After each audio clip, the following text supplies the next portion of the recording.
Hi, and welcome to Second Rate Film School. Today we're going to be discussing the history of the infamous banned Nickelodeon movie Crybaby Lane. Originally premiering on October 2000, this film was so frightening it caused a flood of angry phone calls from parents across the country claiming the movie was way too scary for children. Subsequently, the movie was banned for over a decade. As the years passed, the film became part of the internet folklore and turned into a cult phenomenon. Soon, people who had never seen the movie were working with people who only had vague recollections to try and track down the movie and see what it was really all about and how it came to be.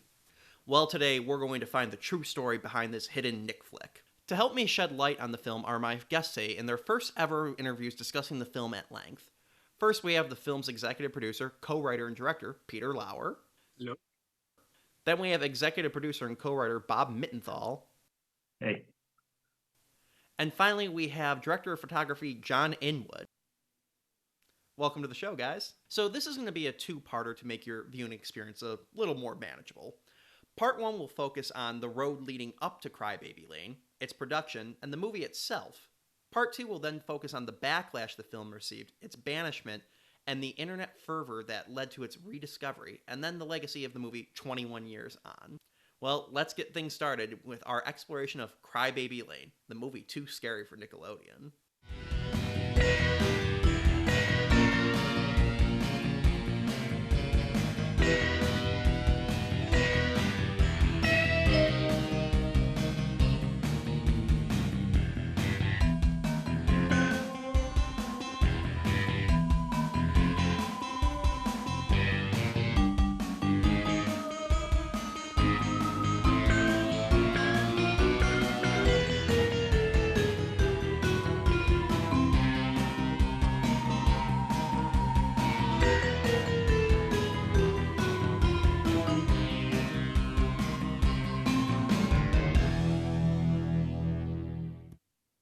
Well, to set the stage, you've all worked together on numerous projects over the years, but the first one you've all worked together on was Nickelodeon's The Adventures of Pete and Pete. So was that where your professional partnerships began? I think we met there, right? We did. I know John did, but Bob didn't. Do you and I meet on Pete and Pete? No, we kind of grew up together. You were a PA MTV in the on-air promo department, and I was a PA at Nick in the promo department. And we had a lot of mutual friends, and we just ended up kind of hanging out and stuff like that. We were just it was kind of like just a small world of cable in New York back in the late 80s. Right. We were like a floor apart in the same building at 1133 6th Avenue. Peter and I had been, I think, working on other stuff together too. We were trying to write movies. There was Vic Verdi, and there was that Practical Guide to Caring for Your Cat, and all these other sort of things we were messing around with together. Meantime, you were sort of building your directorial career. John was doing great work, everywhere, and I was just kind of hanging around Nickelodeon trying to do shows. You do a lot of animation. Yeah, I thought at the time though, I don't think I'd really gotten into animation yet. I don't remember. It was a long time ago, but I did shitty sitcoms for them and stuff like that. So anyway, but we did all work on Pete and Pete. I wrote a couple. John shot them. Peter, did you ever write any, Peter, or did you just direct them? Well, you and I were hired to write one. I think it's the only job I've ever been fired from. And we wrote that. We wrote the script about driver's ed for Pete and Pete. And we had all the driver's ed teachers would kind of matriculate to a bar, but rather than drinking, booze, they all drank milk at this bar. And it was where they all went to calm down after teaching driver's ed all day long. And then we had all these action sequences and whatnot, kind of like Crybaby Lane. And Chris and Will finally said, "No, we're removing you we're removing your episode." Relieved of your command. I mean, that's such a shame we didn't get to see that episode. The Adventures of Pete and Pete was such a great show, and arguably was the most surreal show the network had on, which is pretty crazy when you really get down to the fact that this is the same network that gave us Ren and Stimpy. It was a great show. It was a fabulous show. And thankfully it brought us together professionally anyway. Peter, you came in every shoot that I did with you, you knew your shots and you knew your transitions, and you even had a backup plan. Because I remember when we did that very ambitious episode of Pete and Pete around the pool. Oh yes. And it was just so ambitious, and frankly, I could not keep up with the number of shots that we had. And then there was a point where I completely felt like I failed you. I wasn't able to pull it off in time, but you had a backup plan right away. We'll do a shot of the radio. We'll cut to the radio. Okay, great. We got the shot of the radio. But anyway, but it was really inspired. Like, so we really, like when we did the movie, we had the benefit of having done several episodes of Pete and Pete. Pete and Pete was like going to war. I mean, it was serious. We had to do everything in a 12-hour day because of the kids. And the kids were in and out of school all the time. You were under constant duress, constant pressure, and it was very ambitious. And all the directors and myself, we were very, very ambitious. So by the time we came and did Crybaby Lane, which was, we used to joke actually, like my gaffer, we would joke that it was like Pete and Pete at night with stunts and animals and moonshine. All those things. And there were several shots where, I mean, I almost got taken out a couple times. Yeah, I was thinking about the one where we tried to kill you. There's a couple of stories that we'll get to, Andrew, if you want to hear them. Oh yeah, stories of near-death experiences and drinking moonshine on the set of a Nickelodeon movie is for sure a topic that I and the audience will want to hear about.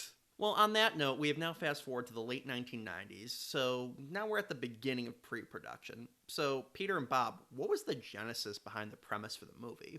Well, it's based. I mean, it's a true folk story from where I grew up, and I remembered this thing that I grew up with. So, I grew up in a little farm town in Ohio, Tontogany, Ohio, 300 people, and my brother, I had an older brother who used to torture me, that the character of Carl was based on.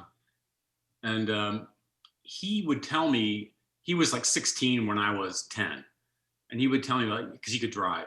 So he would tell me, talking about he would drive out to this place, people his age, they would drive out to this place called Crybaby Lane. And it was an abandoned farmhouse. And at midnight, the idea was to stay there all night long. And at midnight, you would hear the cries of a dead baby from this one tree. You could hear from this tree. And he told me the story, that this was a thing, a real thing. And I believed him, you know. And he told me the backstory. There was like a good twin, evil twin. I think he told me that part. Also, we made it up, Bob. I don't remember. But anyway, that's where it came from. It came from Tontogany, this little town. It was a story that my brother told me, and only when we went back to shoot 2 days in Tontogany, Ohio, did I realize that in fact it was a real story that a lot of people knew about. And I think the story is actually like in other places too. It's sort of like a sort of rural legend. It's I think there's one in North Carolina that I saw on the internet. But yeah, this was definitely the inspiration for the story. This was Peter's vision, and John and I just kind of came along for the ride, yeah, and to support it. But it's like you and I wrote it together, but you were definitely the auteur of the film. No, I don't know about that, but it did. I mean, it certainly began with my brother. So, given your ties to them, was this project always intended for Nickelodeon?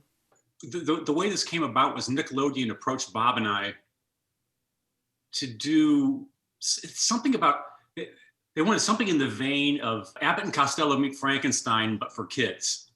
That was how they came to us because we had tried to do something else in a similar vein with Nickelodeon, like a pilot that didn't go, I guess. Well, we had actually pitched it to Nick Movies when they first kind of came into being. And it was the worst pitch I've ever had in my life. You and I were pitching it to Debbie Vesey, who was running Nick Movies. And she got a phone call and she just said, like, she was the only one in the meeting. And she said, like, I got to take this call. I'll be right back, but keep going. That's always a good sign. It was just like insane that like they wanted us to, she wanted us to just keep telling the story to each other, I guess. And she just sort of, so we didn't think we would sell it. Well, and we didn't. We took it to New Line. We pitched it at New Line as a seance. Yeah. We pitched it a couple times, I think. And it disappeared for like a year. And then somebody called me, a woman from Nickelodeon called me, and she had dug it up. It was intended to be a prop for whatever reason, a $10 million movie for Nickelodeon Paramount. And then someone called me up and said, "Can you do it for like $800,000 as a TV movie?" So, was that an issue for you going from envisioning this as a $10 million theatrically released feature to a TV movie made with less than a tenth of the budget? We just said yes. So we'll figure it out later because we just wanted to make it. Fair enough, at least the movie gets to get made in the end of the day. So, though, with the budget crunch, were there any scenes that you had to cut out of the script because of that? No, Bobby's. When they got back to, I think they contacted me first. This woman whose name I can't remember, young woman at Nickelodeon. She was like an assistant there, I believe, and she was going back through old scripts looking for stuff to do. They wanted to do a TV movie thing at Nickelodeon, and she she exhumed Crybaby Lane and called me up and said, "Could you do this as a TV movie for a tenth of the intended budget, but don't lose any of the set pieces?"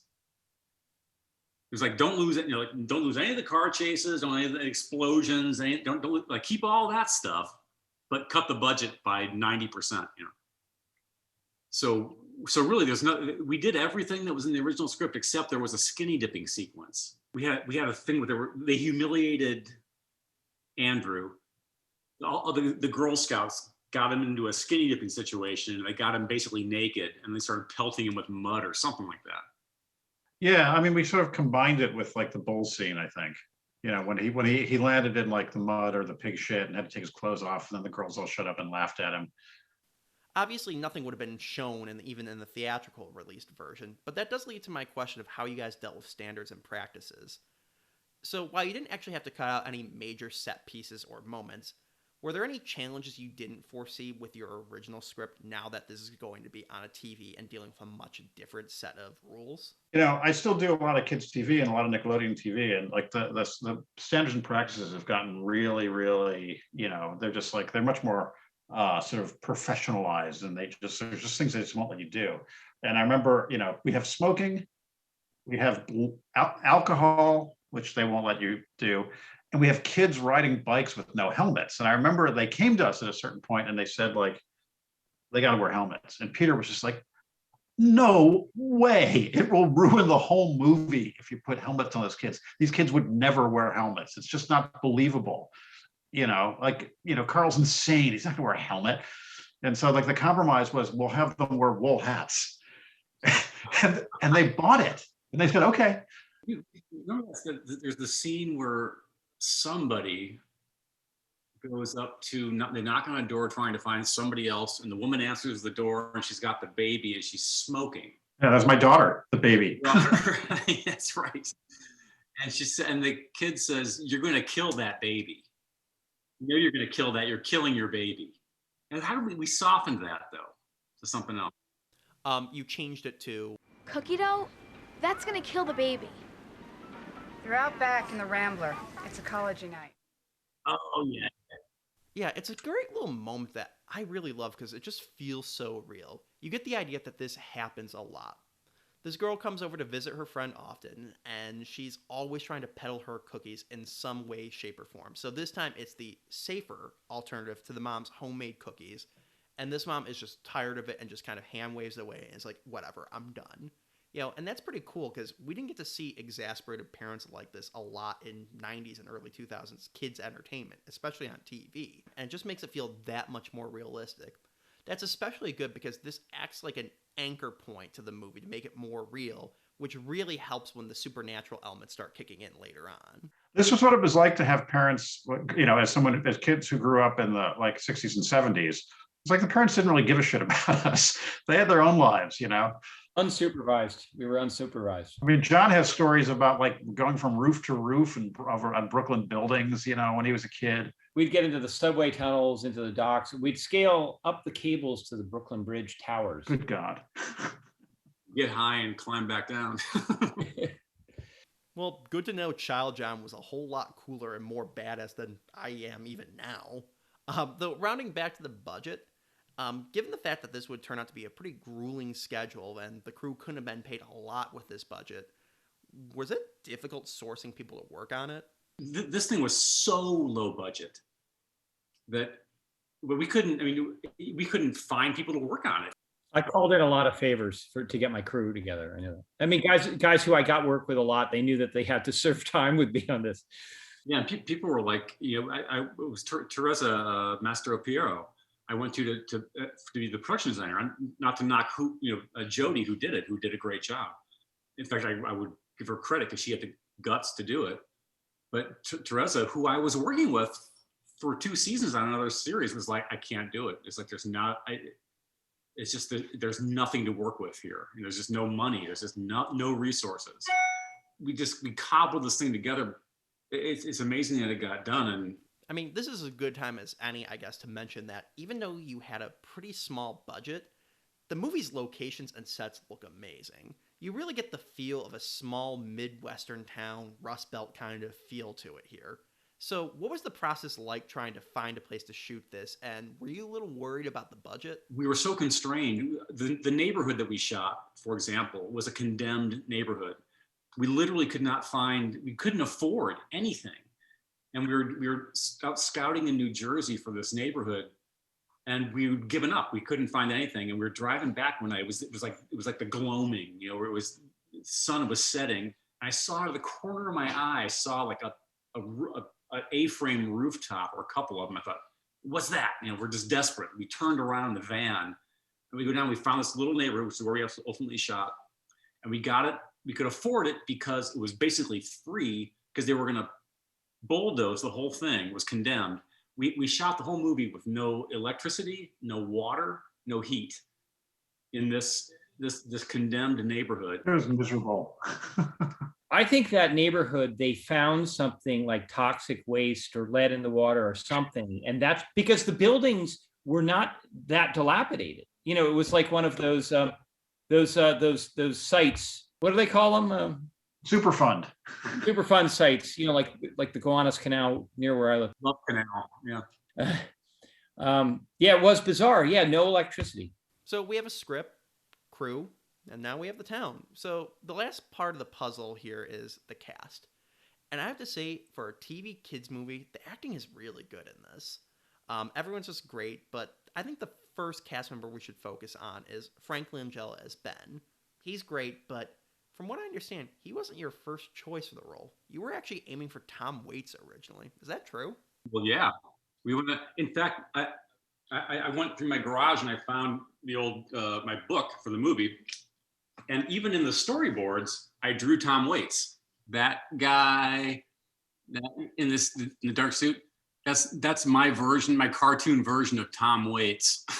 Did Tom Waits turn us down, or did Albee not let us offer him? No. We remember we wrote a letter to him, explaining our why we would like him to do it and how we thought he was perfect for it. And his agent responded enthusiastically, but he was on tour, and I don't know whether where the being on tour part became a problem or what, or the money that we were offering, no doubt, was crappy for him. It was good money. I mean, we didn't have anyone booked for the role when we started production, because we had a schedule to keep to, and it was just like, all right, we're going to start, and you better find somebody. We had to cast a name, but then they put forward Frank Langella, I believe. And I went and I had dinner with him at his apartment, and the first thing he said to me was, "I have no idea what to do with this character. I don't know who this guy is." And myself at the time, being ignorant, I didn't know how to respond to that. So I started to explain the character to him, who was based on my Uncle Ben, and which is totally the wrong thing to do. I should never have done that, but I didn't know at the time.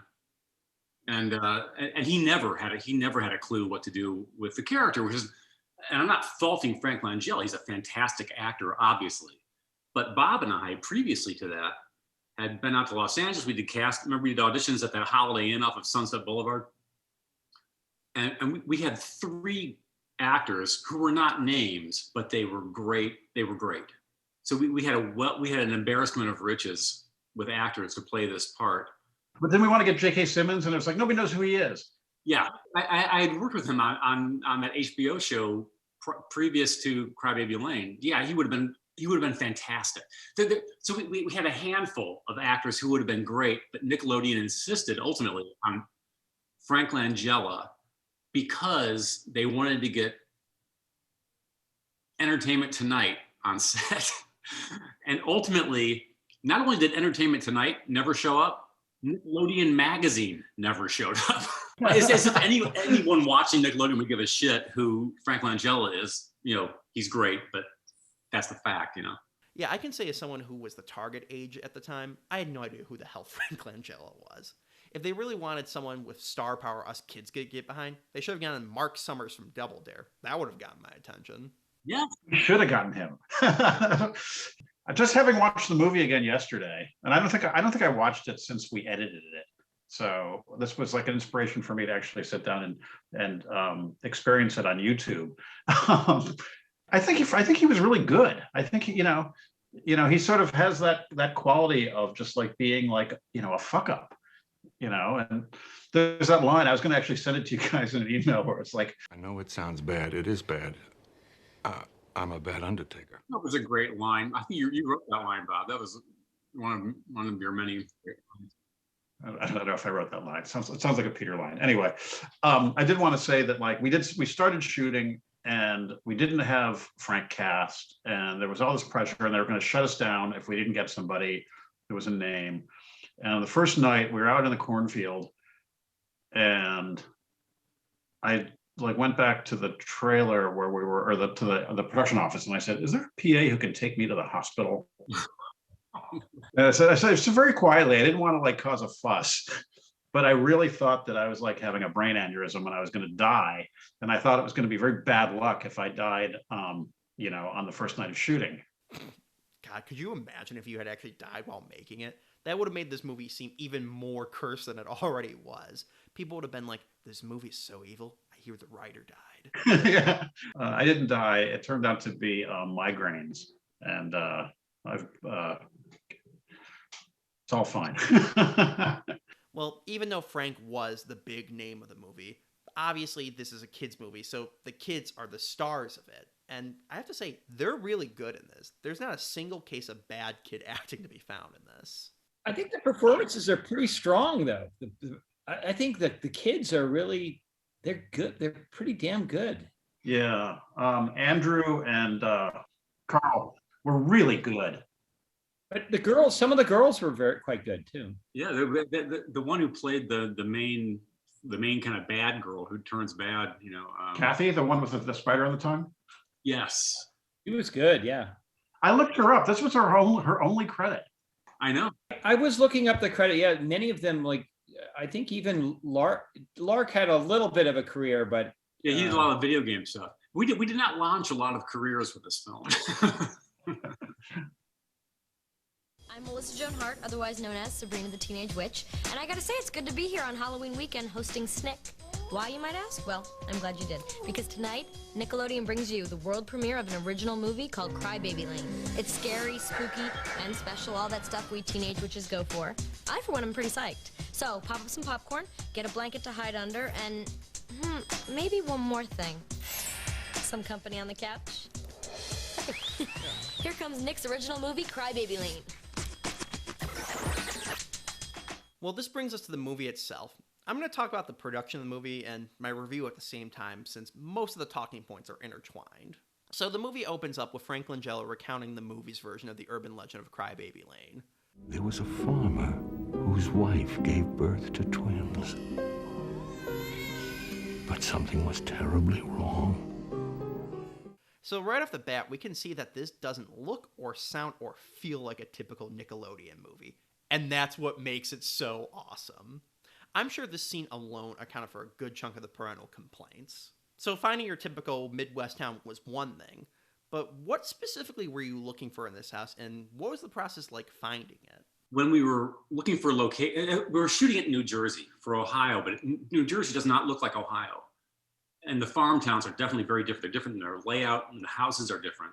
And I wanted the house to look a certain way, like farmhouses that were abandoned. I used to explore when I was a kid, and out in the country there.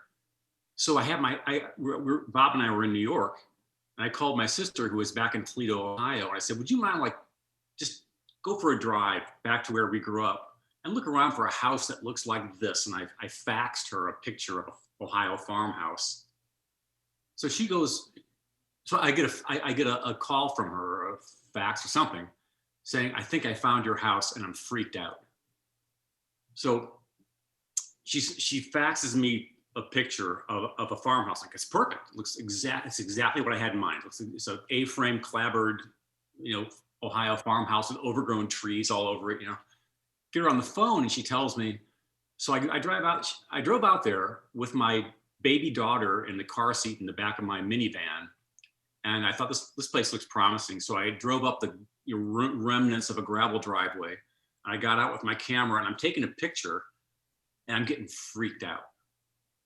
I don't know what it is. It's freaking me out. And I took a picture, and I ran back to the car, and I got the hell out of there. This is what my sister tells me. But it's a great place. And somehow or another, we contacted through the locations department. We were able to get that abandoned house. We were able to shoot that abandoned house for the opening title sequence. So John, as you recall, we go to Tontogany, Ohio. 300 people. The place has not changed in 30 years. And we go there, and our little crew is assembling. Our mini crew is assembling in the cross streets of the main street of town at this carryout. And the carryout has a little lunch counter where I used to go when I was a kid.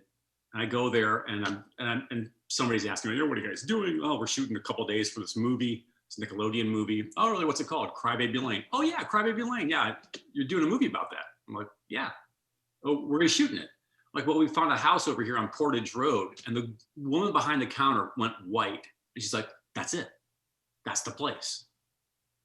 So according to local Tontogany, Ohio legend, we shot the actual house. Now, I wanted to see if I could still find that the house was still standing, and while Google was no help, the lovely people of Tontogany, Ohio were very helpful. Sadly, the house has seemed to be lost to time and or torn down because no one can really pinpoint where its exact location was.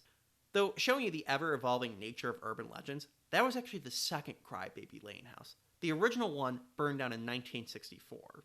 So for the record, that means there were two Crybaby Lane houses in the same town, and they're both gone now.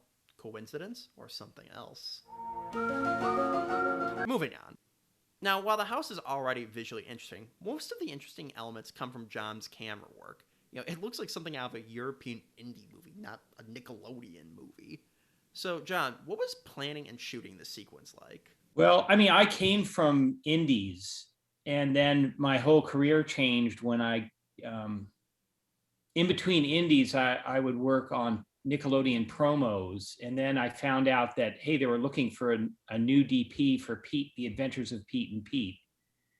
And they actually sent me out to shoot some promotional stuff, but they were kind of checking me out in relation to the possibility of me taking over. So then I took over, and I think the second episode I shot was with Peter, Halloweeny, one of the greatest episodes in Pete and Pete and ever.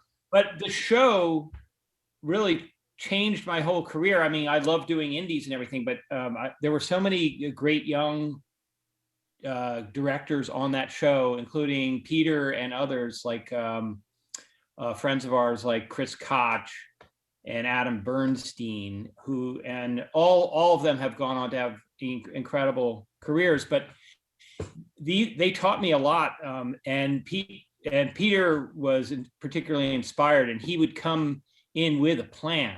He would really design a scene and design the blocking and design the transitions. And I learned so much from Peter. And so I'm sure that when we went and did this, Peter had in mind many of these shots. So I could only take partial credit because you were, Peter, you came in most, every shoot that I did with you, you knew your shots and you knew your transitions and you even had a backup plan. So was the Ohio stuff shot before or after the principal filming? I think we shot the Ohio stuff afterwards, right? Yeah.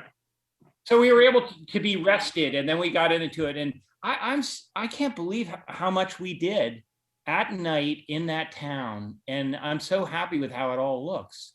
With SAG breathing down our necks because we were using kids, and we were definitely pushing them beyond the limit. And Nickelodeon breathing down our necks too.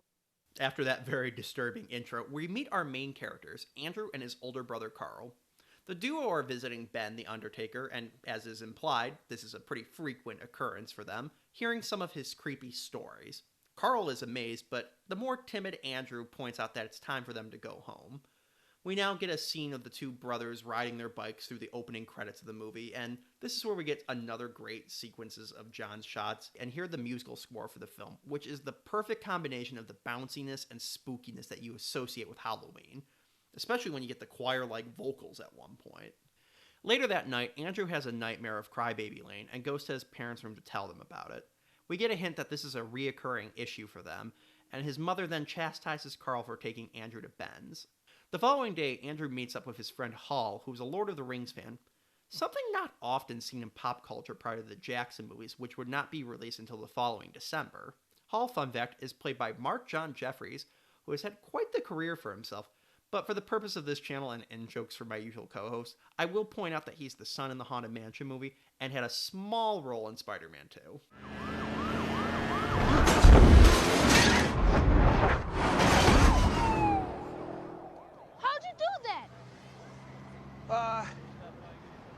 Work out, plenty of rest, eat your green vegetables. That's what my mom is always saying. I just never actually believed her. Later, Carl decides to enlist Andrew in helping him scare some of the girls from their school, one of which is Kathy, a girl who Andrew has a crush on.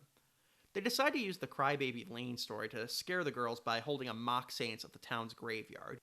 Here they have quite possibly the worst luck depicted in any medium ever, when coincidentally, they actually pick the twins' grave to do the seance at. While setting up their cassette player, remember those? Carl pulls up a hefty root that's next to the tombstone. That night, the kids perform their seance and soon realize they might have done too good of a job. The kids hear the fabled crying of the bad twin and notice a huge amount of worms on the ground. Sufficiently spooked, they run away. Soon, though, the audience sees a dog being possessed by an evil spirit. Now, I should point out that worms become a signifier of the what is soon to be revealed evil twin's presence. Now, there's something I'm curious about here. The Humane Society obviously had to be on set for the dog and the soon-to-be-seen bull, but you often hear in movies like Shawshank Redemption that bugs and insects are looked after by the Humane Society as well. Is that actually the case? We had to have a worm wrangler, and they had to have somebody from the Humane Society to make sure that the worms weren't mistreated. And it was after the shoot, it's like the guy who brought the worms just threw them away. I mean, it was they're not like pet worms, not trained worms, they're just worms. Action! Well, the worms have been wrangled. Now on with the story. So the next day, Ben arrives at the graveyard on business, and we meet quite possibly one of the best characters to ever be put on film, Gary the Gravedigger. I was in a dream. I was in The Price is Right. Gary Perez. That's my favorite. He's my favorite. He is so funny. First, I got to go to the gas station. I got to get the gas. I got to put the gas in the back hole. I got to get my wallet. I got to get the money out of the wallet. That was totally Bob's. I got to get the money out of my wallet. I pull that out. Bob, I do that all the time. I copy it all the time in different situations with Leslie. So when I was watching yesterday with my my 13-year-old is turning 14 tomorrow. He loved it. But I got so excited when I saw that character when he drives up and the backhoe's there, because I knew I loved that scene so much. He's sleeping in the backhoe. Gary is a lazy guy who has excuses for literally everything and makes the simplest tasks seem insurmountable.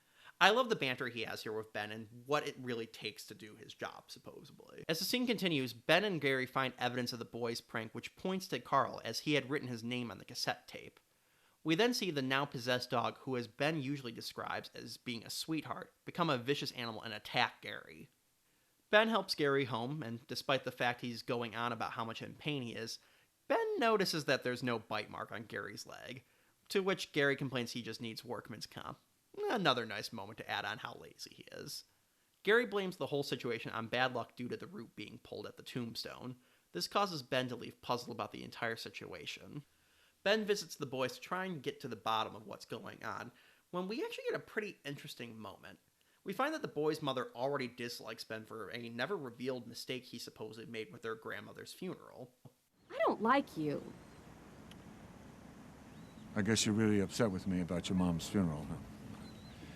Well, look, it was an honest mistake, Anne. She wasn't presentable. Don't mess around with me, Ben. I love this because, one, it's a good joke. It plays into the whole fact that he's a poor undertaker. And two, it gives a more concrete reason to keep him from being able to talk to the boys and why the mom is so angry later on in the movie. The scene then shifts to the girls from the prior night worried about what happened before becoming possessed as well. Later at dinner, Andrew gets into an argument with his mother, feeling like he's a coward and blaming her for it. I was thinking it was your fault. My fault? To which the father has quite possibly the greatest response ever. Left something in the yard. Andrew then storms up to his room and decides to sneak out. Carl, being impressed by this, follows suit. We now see the possessed girls cause a driver to crash his car, unharmed of course, this is still a Nickelodeon movie, as the radio announces a strange case of rabies in animals across the town and a bunch of rowdy kids. Soon though, we see that adults are also as affected, as the mailman is seen destroying the mailbox of the family. Hours later, Andrew and Carl have ridden to the railroad tracks, where they try and race to beat an oncoming train. Carl makes it while Andrew's stuck on the other side of the passing train, now separated for the time being. While out of visual sight of each other, Carl is teleported to the graveyard, where he is then sucked underground to meet the evil twin, who is creepy as hell. This results in Carl's possession. Once reunited, the duo continue on, with Carl telling Andrew he wants them to go meet Kathy, as he leads his brother into an unknown danger. Meanwhile, the boy's mother discovers the two are missing and demands her husband go out looking for them. They're gone! And? Go find them! I probably should mention now that the father is my other favorite character in this movie, just because of this scene alone. Oh, Dad, Steve Meller. Guy is amazing. He was great. He was so funny. I worked with him on an HBO pilot series where he played every episode. He played the villain, and like a different villain every episode, and he was great. And he did this thing, did Crybaby Lane, and I thought he was very understated. Yeah, I love all these moments here as a kid I wouldn't have picked up on. For instance, when the mom's not in the room, I love how he switches from monster trucks to some fashion show with models in it. It's just so fun. I'm so glad you say that, because he's my favorite as well, and he's my favorite in everything that he has ever done. He doesn't do much. He is great. He is great. I cast him in a pilot for Adult Swim called Sperm Boat, about a cruise ship, and he plays the bad guy in this, and he's so fucking amazing. And somebody at Adult Swim, when they declined to pick the thing up for series, they claim they're still working on it. They just didn't like that character. How could you, myself and the writer, how could you not? He's brilliant. He's the perfect skeptic father for this type of movie. He's not like the typical Goosebumps or Are You Afraid of the Dark parent who's like, monsters aren't real. No, he's just a burnt out father who's kind of just done with everything. This monologue of why he shouldn't go out looking for his missing kids is perfect. And again, it's something you didn't really get to see in movies like this at the time. Yeah, I could drive all night long, never find them, maybe fall asleep behind the wheel, but what kind of message would that send? What message are we sending? Also, this is his last scene. We never see him again. So In my headcanon, when he actually had to go out and find the boy's lost bike, he did fall asleep behind the wheel and died, so kind of ruins the movie's happy ending, but it's still fun. Yeah, this really just goes back to the earlier scene with the mother holding her baby. It's just like a real moment, nothing sinister. When we were writing the movie, Peter and I were both parents of young children, and both our sons were both kind of like not your sort of like cookie cutter kids, and I had a young daughter too. And I think we were just kind of like this, like making this movie was a chance to sort of like sleep in a Motel 6 and like be away from like the duties of being a parent a little bit, and it was sort of like I think we were both kind of like that character kind of captured me to, just like finding excuses to not like be like the good parent, the involved parent, just like whatever you have to do to rationalize it. I remember showing this to a friend. They actually thought this meant he was possessed. And again, no, he's just burnt out. I mean, I'm not a father yet, but I can imagine kind of checking out real quick if Carl and Andrew were my kids too. I think we had written a version once where it had taken the dad. I don't remember. We wrote a lot of different things. It actually would have been pretty interesting to see the effects of the possession on the father character, because the adults we see possessed are pretty much just no-name extras. We've never seen them before, so we really don't get the stakes with them necessarily. That would have definitely dialed up the scare factor and probably traumatized a few more kids, but come on, you were already going to get banned anyways. You might as well have went for the gold. Anyways, back with Andrew and Carl, the duo arrives at a barn where Andrew falls into what I hope is mud and is forced to strip down to his underwear, as Carl said he would go find him some dry clothes to put on. Suddenly, the girls appear pelting what I think is fruit at Andrew, and he is then chased out of the barn by a bull. So what was working with the bull like? Did you have any trouble with it?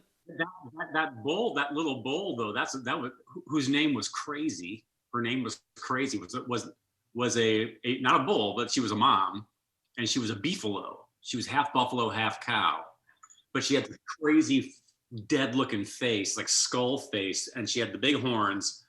And she had attitude because the farmer told us, well, because she's half buffalo, half cow, she's smart and wild.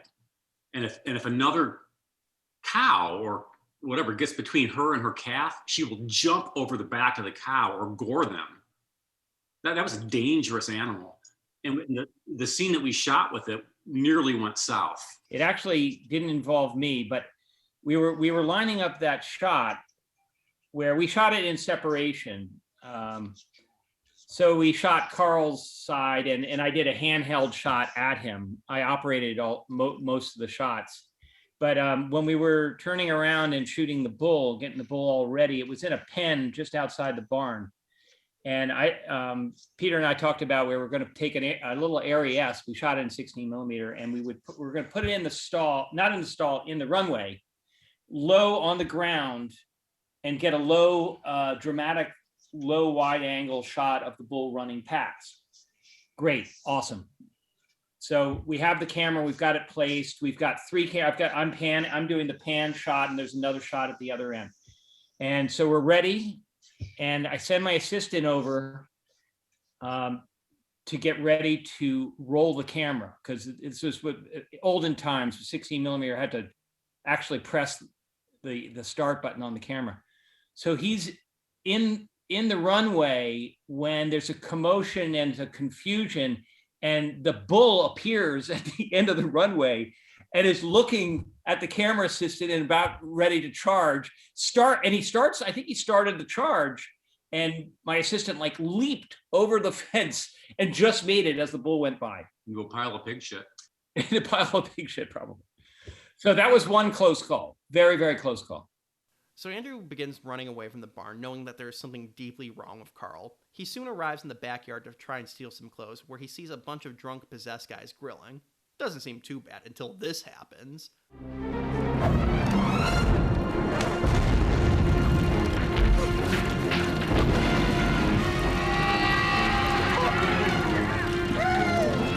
Damn, you guys blew up a boat. That makes this movie so much more cool. Yeah, I think it's also a nice touch that the possessed destructive behavior is appropriately bigger in scale as they get older. So kids have minor pranks while the adults are blowing stuff up, and as we see later, have homicidal rage.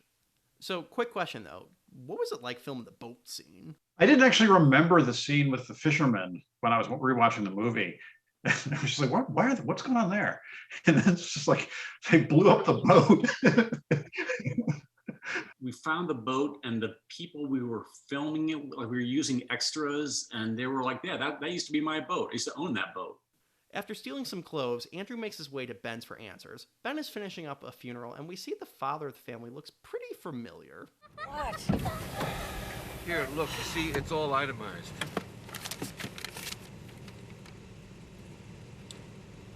I never asked for cold cuts. Oh, yeah, Gaffigan. Yep, Jim Gaffigan plays this very short and non-comedic role. So now, Peter, you would work later with Jim Gaffigan again on his show, directing nearly a third of the episodes. So is that a coincidence, or are you partially responsible for his discovery? No. Why? It's a huge exaggeration to say I discovered Jim Gaffigan, but I did find him before he had done television. I was working at MTV, and I would go out and I would do comedy. I would go around comedy clubs in New York looking for talent to do something with. And I saw Jim at the Comedy Cellar, and I guess he was just starting. I found out in years since that he was kind of just starting out. And I did two things with him. I did something else with him before Crybaby Lane, just some kind of a commercial with him. I cast him in it. And then Crybaby Lane, which obviously is not a comedy role, it's barely a role at all, you know. He was really good in it, though. He was good. Like most comedians, he's really good when he's playing something darker. Like comedians are always good at playing dark. I ran into him on a train a couple, like 10 years afterwards, and like engaged him in conversation. And I think he was like, I think he didn't want to talk to me. He was just like, okay, yeah. I thought I was like some stalker or something like that. I said, no, Bob from Crybaby Lane. Then you really don't want to talk to you. Sadly, this is all we get to see of Jim, so no great comedy bits with him in it, but a man can dream. A man can dream. Ben and Andrew discuss what's been going on in the town, with Andrew confessing to they were messing around with the grave the previous night, but that their chants were only pig Latin. Confused as why messing with the good twins' grave would cause the bad twins' spirit to be unleashed, Ben reveals that he was actually the Undertaker back in 1969. There was a mistake. And? The bodies got put into the wrong graves. The good son was buried out in the field, and the evil one was put in the grave where you had your seance last night. So, way to go, Ben. Your incompetence has doomed us all. Andrew's mom then arrives and angrily takes him home while blaming Ben for everything. And again, given the fact that she has found her underage son in this creepy man's house and he's wearing clothes of an adult man and is dirty, this is actually pretty understated, but, whatever. On the drive home, Andrew tries convincing his mom of what's going on, but the mother reveals that Carl had already confessed to what had happened that night. Once home, Carl apologizes to Andrew, and he then gets his confirmation that Carl is in fact possessed. Meanwhile, Ben goes to Gary's home to find him preparing for a date, which does indeed show he faked his injury to get out of work. A nice touch here is that Gary is using Carl's Walkman, which he said he would put in the Lost and Found, to play music for his date. Ben ignores Gary's scheme to ask him a follow-up question about the remark about the root being bad luck. What did you mean about bad luck? They say every grave has like a weed or a root that grows out of the soul of the dead guy. If you cut the weed, you cut the soul loose, okay? That's an interesting reversal of the typical, the kid reads a spell book or something like that to raise the dead. It's a good twist, and I give it props to it. Soon after, a possessed Hall arrives and knocks Ben out, stealing his class ring in a nod to Hall's love for The Lord of the Rings. Come, my precious. Meanwhile, a possessed Carl breaks into the bathroom that Andrew's showering in, intending to cause him to become possessed. We actually get a really creepy shot of Carl's glowing eyes in the mirror, but we see that Andrew anticipated this and has already snuck out the window. Andrew finds a weakened Ben, who tells him what he needs to do to stop this madness. He tells him he must go to the good twins' grave at Crybaby Lane and release his spirit to counteract the evil twins' spirit. Helped by Ben's dopey nephew Kenneth, the duo drive off in the hearse to go find the grave. On the way to Crybaby Lane, the duo get involved with the possessed sheriff, who attempts to chase them down and run them off the road. So how difficult was it filming this chase scene between the hearse and the cop car? We were doing a shot, of course, low angle, camera on the ground by the side of the road, hearse coming at us, pursued by the police car. So of course I want the camera like as close to the road as possible. And we make an adjustment. It was going to be a lock off. So it wasn't even going to be on it. And then we made an adjustment where like I was going to have to operate it. So I said, well, let's put a cone next to the camera so that the stunt driver, who was working on some deal, I mean, he pulled off some amazing stuff, like the pickup, going into the ditch was pretty awesome. But so we're doing one of these shots of the sequence, and so I decided, okay, I'm going to have to operate, and I turned to my key grip, Ben Wolf, who's been with me a lot of years, and I said, listen, grab a hold of my belt, and if you think he's coming too close, just pull me out of there, right? So he goes, you got it. So sure enough, I'm operating it, and I'm saying, wow, this is looking great. It's kind of close. It's looking, pulls me out. Car comes by, knocks the cone over, which is 2 inches from the camera. That's how close it was. Yeah, there were a lot of hairy things like that. There was one other in that sequence, towards the end of the sequence, Kenneth Lark is driving, and Andrew says, Turn right. Right.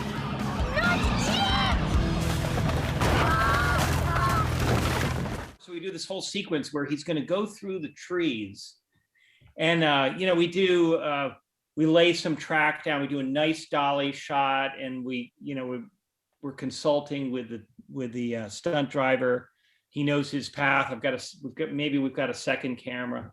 We do it several times. He drives through, he's actually digging up the earth a lot, but he flies through. We do it 3 or 4 times from different angles. And by then it's about 5 a.m, and the sun's starting to come up. And I realized, shit, we need a POV. We got to have a POV. Or Peter and I decide we need a POV, but the sun is dawn is coming. So I decided, okay, let's just do it. Let's make it happen. Guerrilla filmmaking. I said, give me the camera. And I hop in the passenger seat next to the stunt driver. And I say, all right, give me the camera. And at the last moment, he's about to go. He's done it 3 or 4 times seamlessly. Perfect. Okay. I said, you know what? Give me my little monitor. I had a little monitor that was battery operated, and I put it between my knees, and I took my eye off the eyepiece, and I operated off. I said, okay, go. He goes flying through the trees, and he goes right into the fucking tree, square on. The camera goes. That would have been like this side of my head probably, and it was a very close call. Like if it shouldn't have been rushing a shot like that. Really wanted to get the shot, didn't have the time, and thank God I took my eye off the eyepiece. Well, luckily for Andrew, Kenneth, and John, they all survived the car crash, and then quite possibly the most badass thing ever happens when a combine comes barreling down on the hearse, crashing into it and flipping it over. I mean, screw all the CGI fights in Endgame. This is a real piece of farm equipment that they ran into a hearse. How is that not awesome? I think we fucked up that combine pretty badly. Andrew then escapes the combine, only to be then surrounded by Kathy and all the other possessed girls. They give him an option. Kiss or Chi-Chi. So what the heck is Chi-Chi in this world? Because I know it's slang for something else, but I need clarification what you really intended here. But it was from that joke. That's that joke, Death or Chi-Chi, right? The setup is something like this guy gets captured by a tribe, this South American tribe or an African tribe or something, and it's like Death or Chi-Chi. You have a choice. You could have that or Chi-Chi. Okay, so they're offered Death or Chi-Chi. Again, what the hell is Chi-Chi? We're gonna strip you naked, and we're gonna fuck you up the ass, and we're gonna it goes on. It gets worse and worse and worse. And they choose death. Because yes, yeah. But first, Chi-Chi. Chi-Chi. but I had to explain this to the actress. So, because inevitably it was just a line, just a line. It was like an Easter egg for people of like us who grew up with dads who told them jokes like this, and and and the uh, and the young actress said, "Well, what's Chi-Chi?" I'm like, "Oh God, how do I explain this?" And I did it all, in obviously in euphemisms. I didn't tell her the whole thing, but I think I got it. I got her head around it. I think I implied it enough that she was like, "Okay, we're not going to really talk about what this is, but I think I get it." All right, well, that paints a pretty dark portrait for Andrew's fate, especially since the giver of the Chi-Chi is this girl who looks several years older named Becky. Luckily for Andrew, he's able to escape using some wrestling techniques that Carl had demonstrated earlier. Now at the Good Twins' grave, Andrew's about to pull out the weed when he's sucked underground and again comes face to face with the evil twin in his lair, I suppose we should call it. So what was it like shooting this scene in such a cramped space, and what was it like designing the twins' look? And on the final day of shooting, we were absolutely exhausted, beyond exhausted. We had been up all night. We had been shooting nights for weeks, and we were in that, I think it was a garage, and we were shooting that whole sequence with the grave, inside the grave interior, which I love. It looks so good. We use this lens, Andrew. You actually put it in front of the lens. It's called the mesmerizer. And it was basically it was an anamorphic lens that was attached in front of a normal lens to create a distorted effect. So you would embrace the anamorphic quality, but you could also, it had a gear ring and you could put it on a zoom motor, you could put it on, so you could rotate it slowly. And we use that to great effect in the whole opening sequence, but also when you're inside the grave, when you're seeing them distorted, it's this mesmerizer. And it's a pretty amazing sequence, that whole thing. Yeah, the one thing about that sequence that bugs me is that there was a better version of it that Nickelodeon killed. Initially, the treatment of when you actually see the evil twin, what it was supposed to be, which will sound familiar to a lot of people out there, it was supposed to be an old man's head on a fetus.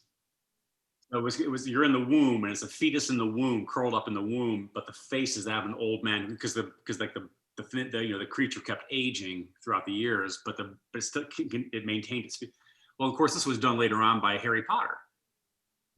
So and when I and Nickelodeon said, no, that's too creepy, you got to do something else, and so I kind of went with something off of a Cramps album cover or something like that, psychobilly treatment, but it was supposed to be this other thing, which would have been so cool. And I know it would have been cool because everybody commented on it when Harry Potter did it 10 years later, Jesus, guys, that is truly disturbing. I'm going to have to level with you here. I didn't actually watch this when it first aired. Despite my love for Halloween, I was too chicken to watch it. And you know what?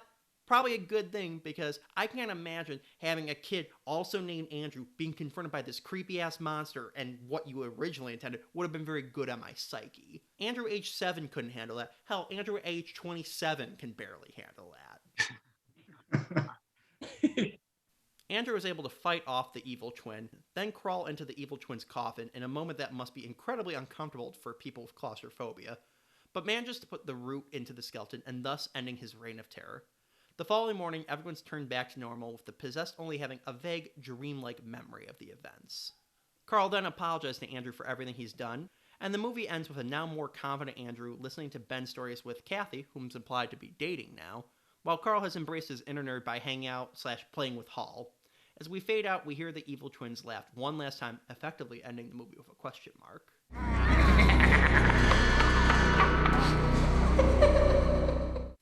Overall, the movie is really good, and since it's become a Halloween tradition for me since I first saw the movie in 2011.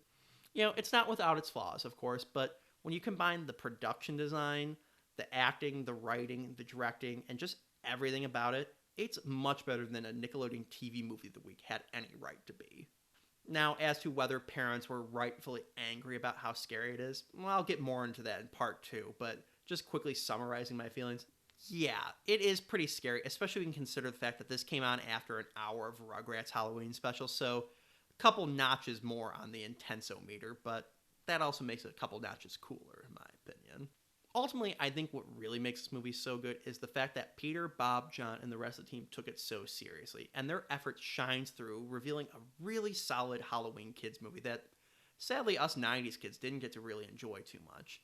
I'm convinced had this been able to air year after year after year, this would be Nickelodeon's answer to Halloween Town or any of the Scooby-Doo movies that were being made at the time. Now, before we wrap up part 1, are there any particular moments from the production that we didn't cover that you think fondly back on? I think it was the last day that we shot.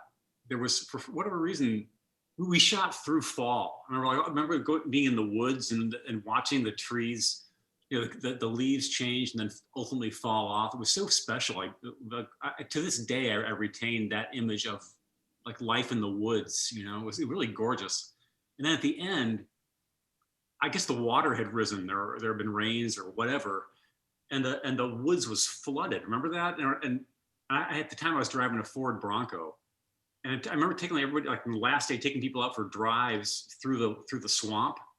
I mean, like the water, like over the bottom of the door of my Ford Bronco, like you know, bushwhacking, sliding around in the swamp. It was really a blast, you know.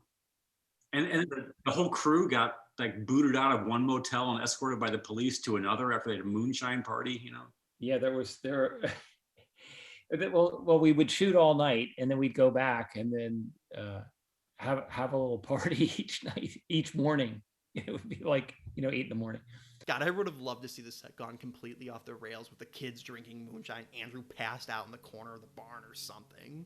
Andrew he got a little, Jace, who played Andrew, Jace Blankford, he wound up hanging out in the prop truck a lot. And they were like, he was like doing drawings on the walls of the prop truck, and it was getting, he was being influenced a little bit by somebody, not in a bad way, but he was exploring, he was at that age. He was 13 and he was exploring his something. I don't know. It was, I mean, I don't imply anything negative with this. It just as a father, he was at an age where I think he was really enjoying it. And he was a precocious kid. I mean, any young actor who's good is precocious. Yeah, he was really good. He was. Well, I think we'll wrap up here on this note. So remember, stay tuned for part 2 coming later this month, where we'll discuss the backlash, banishment, and rediscovery of Crybaby Lane. Until then, just want to thank my guests for stopping on by, and we'll see you around. And there you have it, Crybaby Lane, an original movie and snick, and pretty scary if you ask me. But it was educational too. Chock full of valuable lessons such as, well, it's probably not a good idea to do seances in a graveyard. And you might want to be wary of people with fluorescent glowing eyes. Try not to kiss girls who have spiders in their mouths. Don't trust guys who eat handfuls of worms. And above all, always be suspicious of your siblings. I'm Melissa Joan Hart, aka Sabrina the Teenage Witch, wishing you a happy hunting and a howling Halloween. Stay tuned for more Halloween weekend snick coming up next.